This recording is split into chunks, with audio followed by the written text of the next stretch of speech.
Hi students, हमारा आज का जो चैप्टर है, जो हम नया चैप्टर स्टार्ट कर रहे हैं, इससे पहले हमने थर्ड चैप्टर पढ़ा था एंजाइम वाला। तो आज हम एक नया चैप्टर स्टार्ट कर रहे हैं जिसका नेम है दी सेल।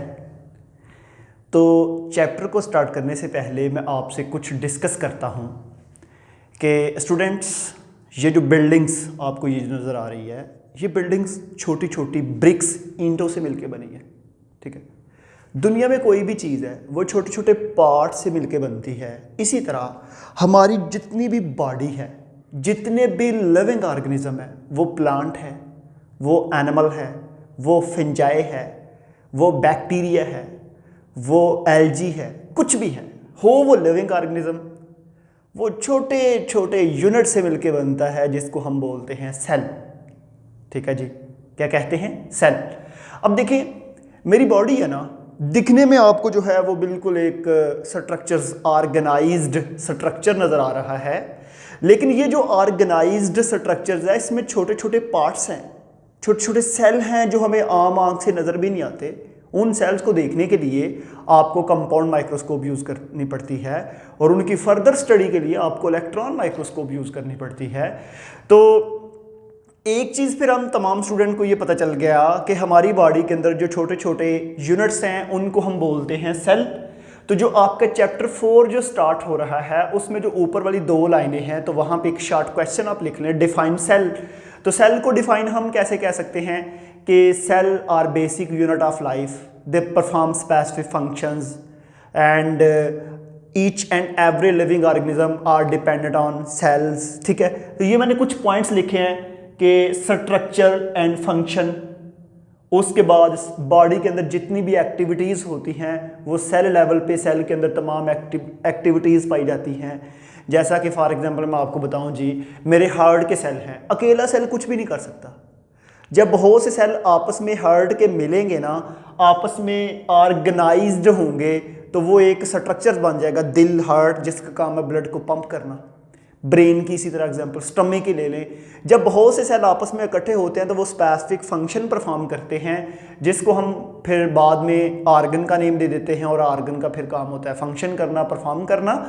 तो ये जो है, ये हमारी बॉडी के बिल्डिंग ब्लॉक्स हैं। हमारी बॉडी जो है, हमारी बॉडी का ये बिल्डिंग ब्लॉक्स है, ये छोटे छोटे ब्लॉक्स हैं जो हमारी पूरी की पूरी बॉडी को ऑर्गेनाइज करते हैं, बनाते हैं, इसकी फॉर्मेशन करते हैं। ठीक है, ये है सेल का इंट्रोडक्शन।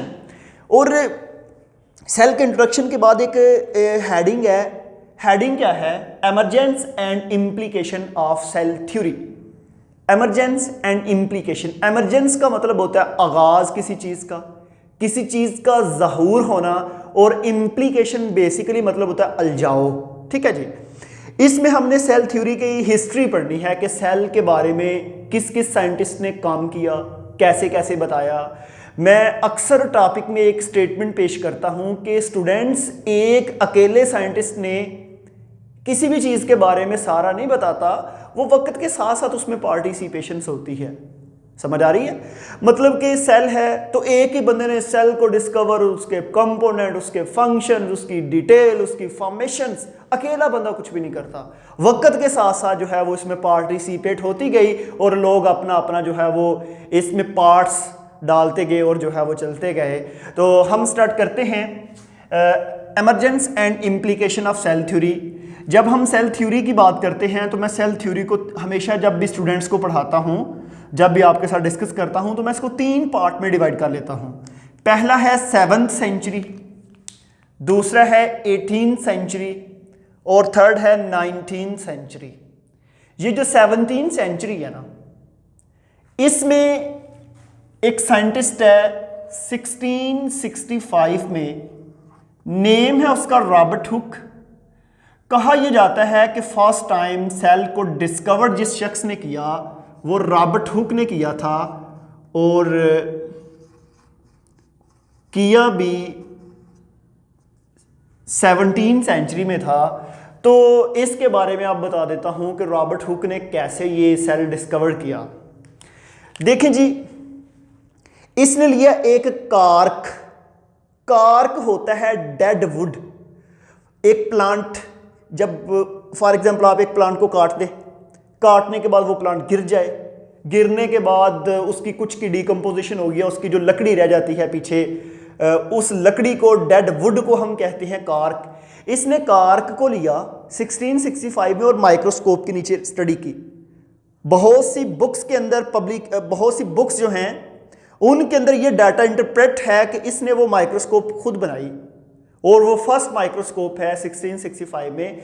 लेकिन मैं कुछ रिसर्च पढ़ रहा था, कुछ पेपर्स के अंदर ये था कि 1665 से पहले माइक्रोस्कोप बन चुकी थी। कभी आप इसको गूगल पे चेक करें, एक साइंटिस्ट था ज़राचियस, इस तरह का कुछ उसका नेम था, ज़वाचियस शायद, उसने 1570 में फर्स्ट माइक्रोस्कोप बनाई और एक जॉर्ज साइंटिस्ट था उसके साथ, उसने इस पे काफ़ी वर्क किया। लेकिन सेल की हिस्ट्री में जो माइक्रोस्कोप का जिक्र आता है वो कहते हैं कि रॉबर्ट हुक ने बनाई थी। इसने क्या किया कि जब कार्क मीन के डेड वुड को माइक्रोस्कोप के नीचे रख के स्टडी किया ना, जितने भी बायोलॉजिस्ट यहाँ पे बैठ के पढ़ रहे हैं बायो, अब तमाम बच्चों ने माइक्रोस्कोप देखी हुई है। जब आप माइक्रोस्कोप को ऊपर से देखते हैं, नीचे आप कोई भी स्लाइड रखते हैं और स्लाइड रखने के बाद आप उसको देखते हैं, ठीक है जी। और उसने जब वो रख के नीचे देखा ना कार्कवुड को देखा, तो कार्कवुड के अंदर छोटे छोटे उसको खाने नजर आए। वो कैसे नजर आए ये मैंने ऊपर बनाए हुए हैं। ये वही डायग्राम है उसी तरह की जो आपके रॉबर्ट हुक ने फर्स्ट टाइम देखे कि इस कार्क डेड वुड जो थी उसके अंदर छोटे छोटे एम्प्टी स्पेसिस हैं और वो स्पेसिस जो हैं वो बाहर से कवर्ड हैं थिक वॉल से, मीन के ऐसे राउंड पार्ट्स हैं, अंदर से खाली हैं और बाहर वो कवर्ड हैं। और उसने कहा कि दैट्स कॉल्ड सेल, इसको कहते हैं सेल। अब क्या हुआ कि उस वक्त उसने अपनी पब्लिकेशंस थी, रिसर्च यहां पे पब्लिश करवाई, उसका नेम रखा Micrographia. Micro mean small size, किसी भी चीज़ का जो स्मॉल साइज होता है, और ग्राफिया मीन किसी की ग्राफिकल जो है लोकेशंस बताना, उसकी डायग्राम को एक्सप्लेन करना, उसकी फिजिक्स को एक्सप्लेन करना। तो ये माइक्रोग्राफिया के नेम से ये पब्लिकेशंस हो गई। तो ये था सेल की डिस्कवरी, ठीक है जी। 1665 साइंटिस्ट का नेम रॉबर्ट हुक, डिस्कवर्ड किया सेल। कहाँ से किया, कैसे किया, माइक्रोस्कोप, रिसर्च, हर चीज़ के बारे में आपको क्लियर होना चाहिए। यहाँ से एक आपको एमसीक्यूज माइक्रोग्राफिया का क्लियर करना है, दूसरा कार्क का, और सेल डिस्कवर्ड रॉबर्ट हुक का। 3 एमसीक्यूज आपके जहन में होने चाहिए कि उसने रिसर्च पब्लिश किसमें की, और वो कार्क और सारा रॉबर्ट हुक, ये सारा। उसके बाद ये नेक्स्ट सेंचुरी है 18th। ये जो 18th सेंचुरी है ना, इसमें कोई भी इतनी सेल के ऊपर रिसर्च नहीं हुई, सेल पे कोई प्रॉपर वर्क नहीं हुआ 18th सेंचुरी में। 18th सेंचुरी में साइंटिस्ट ने वो इतना जो है उसकी रिसर्च को जो 1665 में उसने सेल की थी उसको इग्नोर ही किया। लेकिन क्या हुआ कि जो ही 19th सेंचुरी स्टार्ट होती है, तो 19th सेंचुरी में हमारे पास जो पहला साइंटिस्ट था जिसका नेम था लॉरेंस ओकन।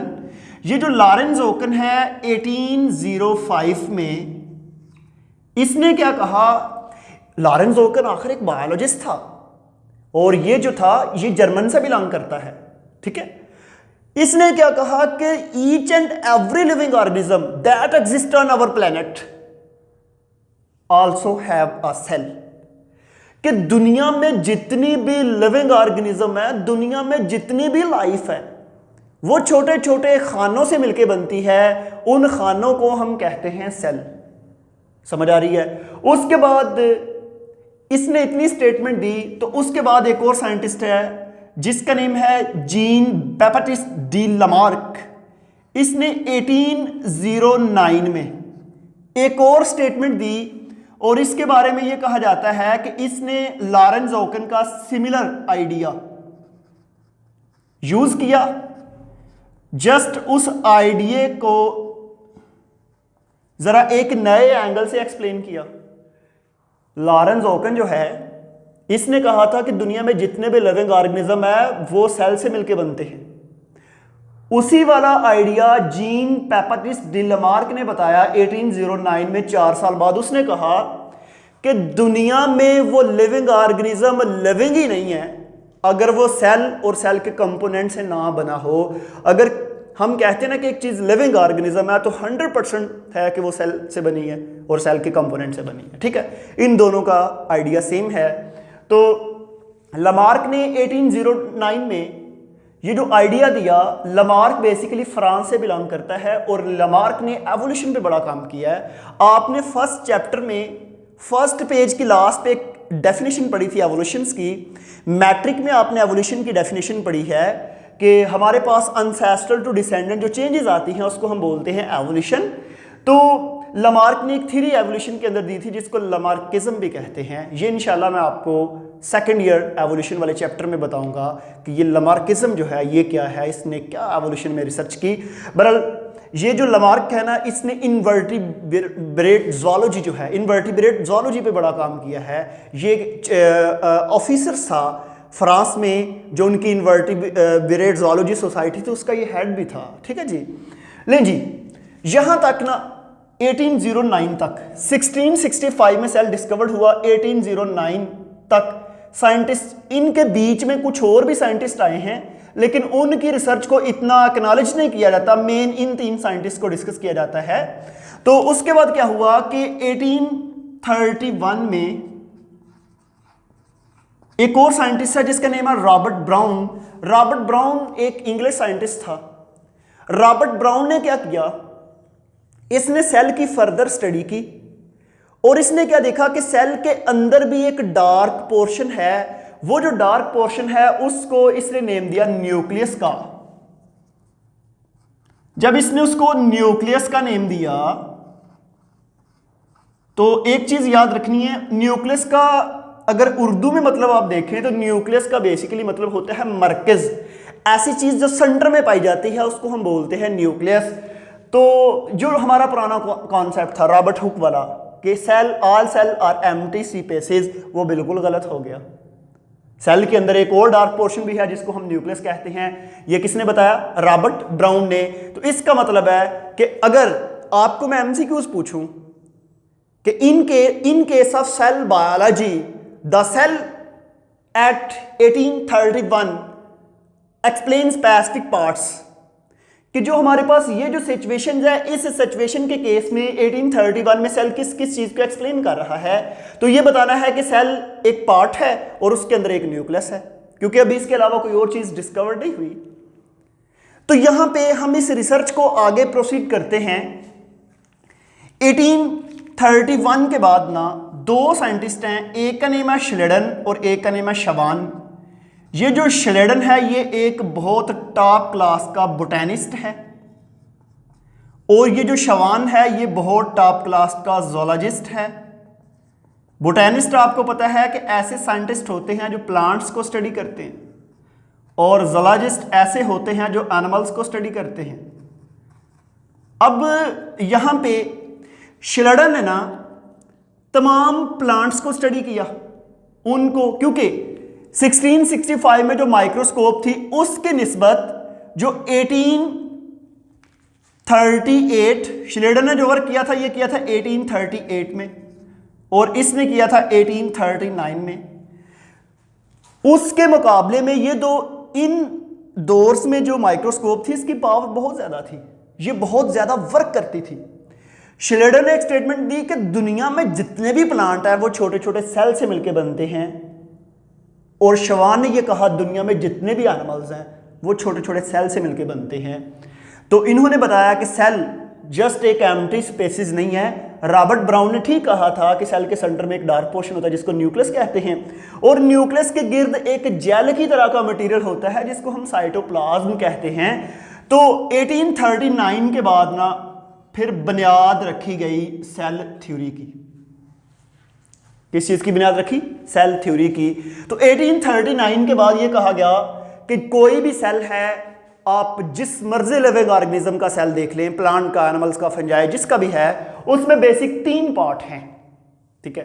पहला न्यूक्लियस सेंटर में, न्यूक्लियस के बाहर। इन तमाम पार्ट्स की मैंने आपको डिटेल पढ़ानी है इस चैप्टर में, हम सेल को बहुत डिटेल में पढ़ेंगे। पहला सेंटर में है न्यूक्लियस, न्यूक्लियस के बाहर है साइटोप्लाज्म और साइटोप्लाज्म के बाहर ये जो है इसको हम बोलते हैं सेल मेम्ब्रेन। ठीक है जी। 3 पार्ट इन्होंने बताया कि ये बेसिक होते हैं हर चीज़ के अंदर, और बाद में इनकी जो सेल थ्योरी है श्लिडन एंड शवान की, साइंटिस्ट ने एक्सेप्ट भी की। पूरी दुनिया में ये जो थ्योरी है इसको एक्सेप्ट किया गया। एफएससी चैप्टर 4, आप पहले पेज सेल वाला जो चैप्टर 4 जिधर से स्टार्ट हो रहा है उससे नेक्स्ट पेज पे चले जाएं तो 2-3 लाइनें लिखी होंगी एक्सेप्टेंस के हवाले से कि वाकई ही जी सेल 3 पार्ट रखता है। और वहां पे एक चीज और लिखी होगी कि प्लांट सेल जो है उसमें इन 3 पार्ट के अलावा एक और पार्ट भी मौजूद होता है जो सबसे बाहर वाली साइड पे होता है। उस पार्ट को हम बोलते हैं सेल वॉल, क्योंकि सेल वॉल जो है वो प्लांट सेल में होती है और एनिमल सेल के अंदर वो सेल वॉल नहीं होती। तो इसको मैं लेबल भी कर देता हूं सेल वॉल को। ठीक होगा जी। तो हमारे पास जनाब शवान तक स्टडी कंप्लीट हो गई है। नेक्स्ट हम चलते हैं रुडॉल्फ वर्च्यू की तरफ। रुडॉल्फ वर्च्यू को फादर ऑफ पैथोलॉजिस्ट भी कहते हैं, जर्मन से बिलोंग करता है। स्टूडेंट, लेजेंड किस्म के जितने भी नेचुरलिस्ट है ना, अक्सर आप स्टडी करें, जितने भी लेजेंड नेचुरलिस्ट हैं, नेचुरलिस्ट की बात कर रहा हूं, या वो ज्यादातर इंग्लैंड से बिलोंग करते हैं या वो जर्मन से बिलोंग करते हैं, मोस्टली मेरे नॉलेज के मुताबिक जो मैंने पढ़ा है। ठीक है, हालांकि अमेरिका वगैरह ये आगे पीछे जो है इनमें वर्क तो ज्यादा हो रहा है, लेकिन अगर उन तमाम साइंटिस्ट के आप ओरिजिन देखें वो बिलोंग कहां से करते हैं तो या वो जर्मन से बिलोंग करते हैं या वो इंग्लैंड से बिलोंग करते हैं। इसलिए इन 2 कंट्री में नेचुरल साइंसेज में बहुत ज़्यादा रिसर्च हुई है और बहुत ज़्यादा लोग पैदा किए गए हैं इन एरियाज़ के अंदर।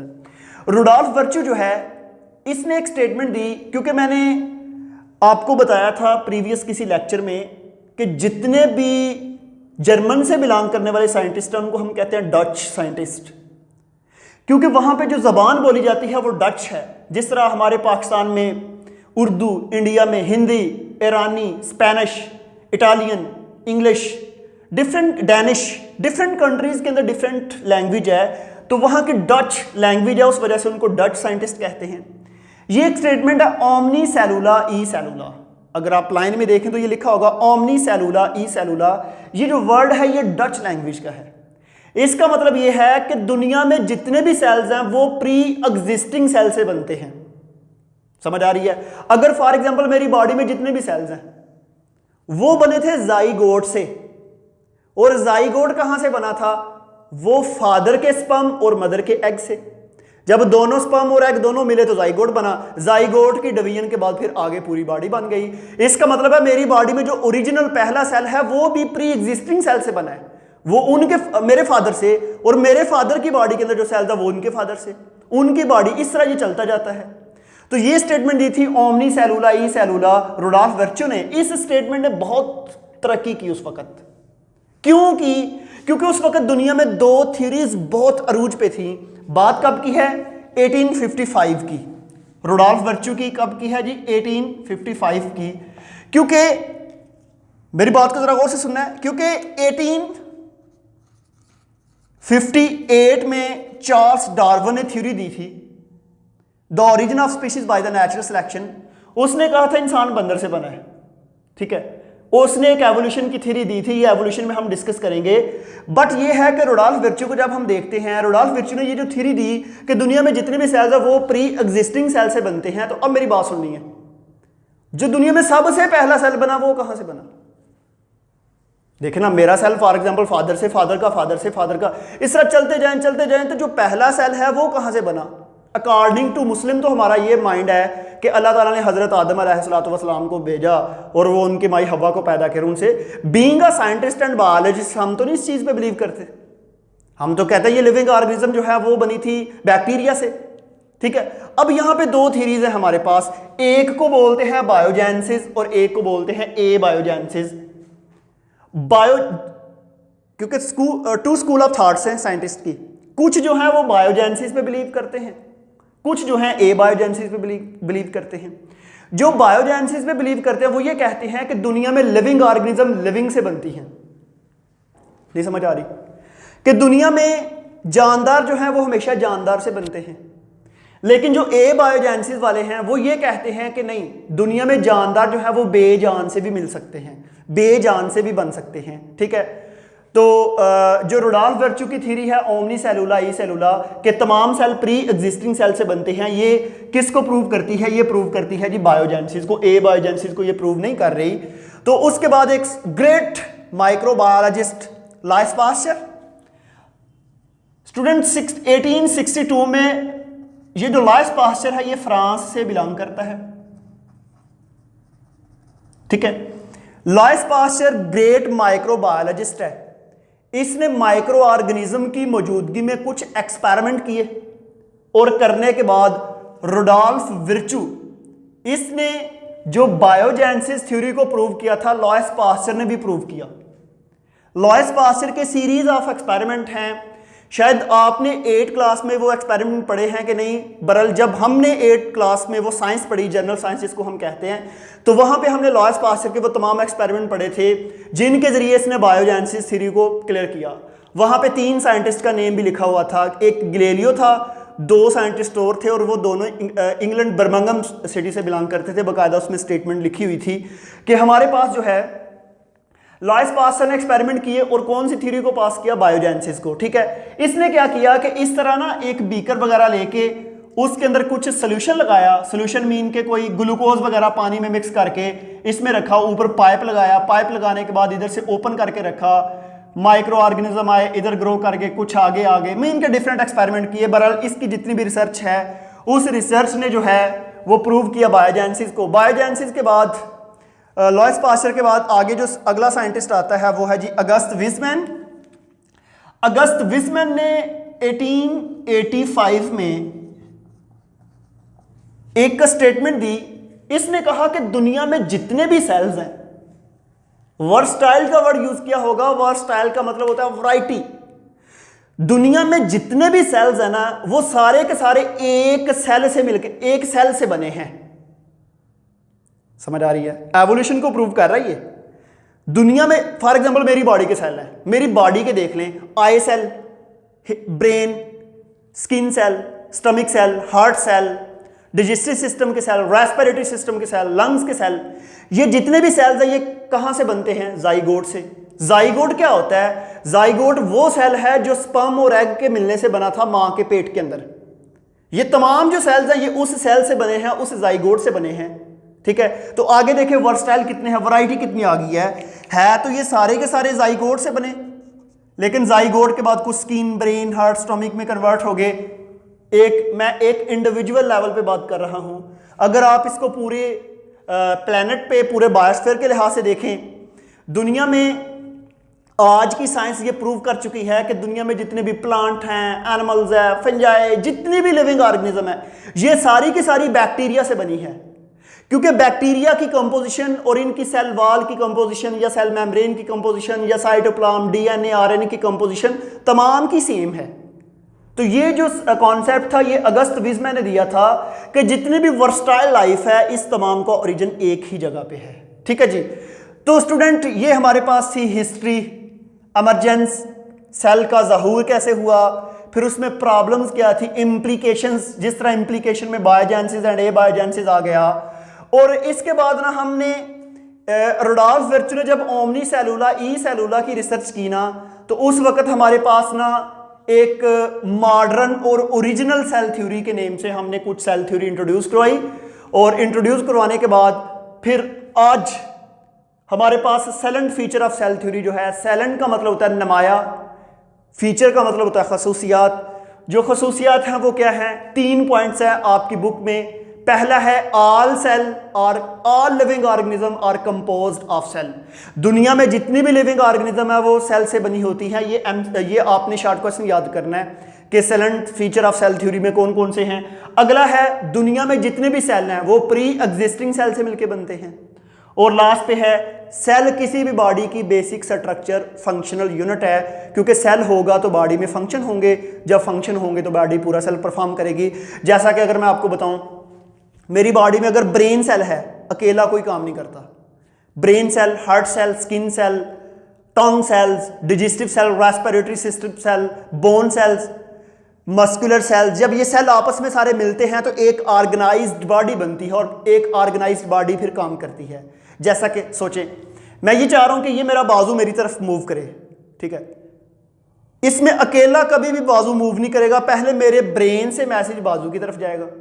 मेरे ब्रेन से जब बाजू की तरफ मैसेज आएगा तो ये जो मसल्स हैं ये बोन के ऊपर प्रेशर लगाएंगे तो ये बाजू ऐसे मूव करेगा। देखें मस्कुलर सेल भी पार्टिसिपेट किया, बोन सेल ने किया, ब्रेन सेल ने किया, डिफरेंट सेल आपस में मिलकर फिर परफॉर्म करते हैं फंक्शंस। और हम अपना जो टॉपिक है इमरजेंस वगैरह यहाँ पे कंप्लीट करते हैं। यहाँ पे मैं आपको एक चीज़ बता दूँ कि एक नीचे येलो बॉक्स है और नेक्स्ट पेज पे जो आपका एक छोटा सा टॉपिक है जिसमें cell basic unit in plant and animals जो है हमारा इससे नेक्स्ट लेक्चर होगा। तो आज हम जो है अपने लेक्चर को यहाँ पे वाइंड अप करते हैं। तो स्टूडेंट आज के लिए थैंक यू।